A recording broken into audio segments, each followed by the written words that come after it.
अपना शिव गुरु के चरण में प्रणाम करतनी, सती पार्वती माता के चरण में प्रणाम करतनी, साहब भैया दीदी के चरण में प्रणाम करतनी। हमारा प्रणाम के अपना अपना चरण में स्वीकार करी। हे महादेव जी, हमारा प्रणाम के अपना चरण में स्वीकार करी। जितना गुरु भाई गुरु बहन बानी लोग के चरण में बार बार प्रणाम करतनी। हमारा प्रणाम के अपना अपना चरण में स्वीकार करी। देखिए गरीब पर थोड़ा सा दया कर दीजिए गुरु जी। हे साहब थोड़ा सा आशीर्वाद दे दी कि हमार जिंदगी धन धन हो जाए। बस हमरा कुछ न चाहिए परमात्मा। हम बहुत दुखिया बानी, बचपन से माता पिता गुजर गई, केहू सहारा नहीं के। हे गुरु जी हमरा के दया करी। दया इतने कर दी जरा 3 सूत्र हमरा से हो जा। देखी एबरा बाल बच्चा बा कौनो काम हमनी के अढ़ावतनी सन नइखे करत त कितना गुस्सा आवता। हमार शिव गुरु इतना दयालु हई जे क्षण क्षण में दया करीले, पल पल में दया करीले। हमार गुरु जी सबकर माता पिता हई। ई नइखे सोचे के जे हम शिव चर्चा में बानी तो हमरे माता पिता हम ना, पूरा जगत के ऊपर परमात्मा माता पिता हम। हमनी के देखी गुरु जी इतना सुंदर हमनी के आज तक लेना जननी सन जे शिव हमनी के गुरु हम। लेकिन साहब हमनी के बता देनी जे शिव हमनी के गुरु हम, गुरु बना ला। तो देखी हम जब से शिव के गुरु मान लेनी तब से हमरा कुछ ना अच्छा लागेला। हम अपना गुरु के काम करी ले आ करके आपन काम करते हुए अपना परमात्मा के काम कर ले।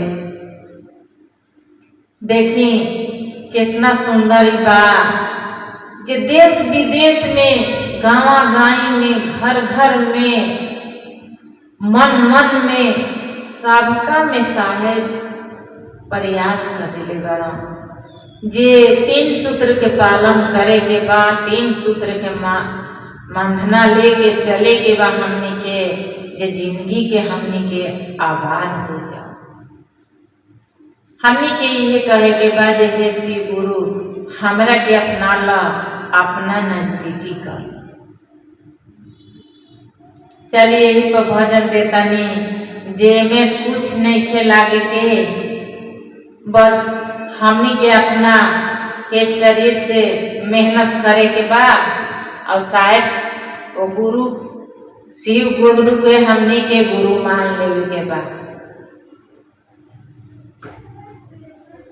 हमरा गुरु जी के ऐसन इंटरनेट बा, देशा देश सेट बाना। हमरा गुरु जी के ऐसन इंटरनेट बा, गाँव गाई सेट बाना। तार नहीं बिजुली के कोई जरूरत बा हो, तार नहीं बिजुली के कोई जरूरत बा हो। अब साहेब भैया के माना में सेट बा, ऐसन इंटरनेट बाना। अब दीदी के माना में सेट बा, ऐसन इंटरनेट बाना। हमारा शिव गुरु के ऐसन इंटरनेट बा, घर घर सेट बाना।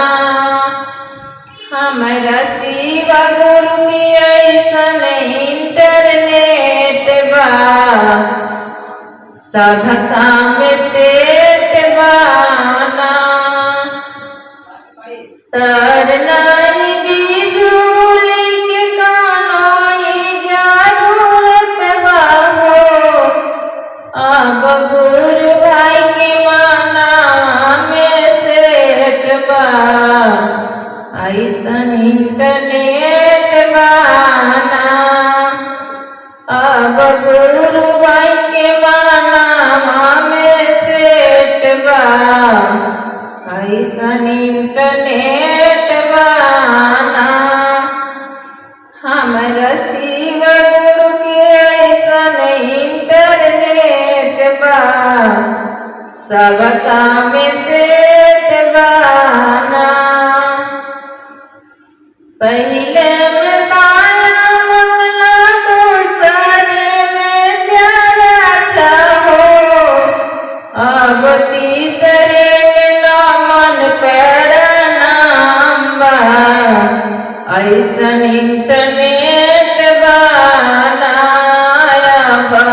हमर जात धर के ऐसन इंटरनेट बा, सब काम सेट बाना।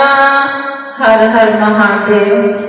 मैया पार्वती, साहब भैया दीदी दया करी, हे शिव गुरु मैया पार्वती, हे साहब एक गरीब के थोड़ा सा आशीर्वाद दे दी।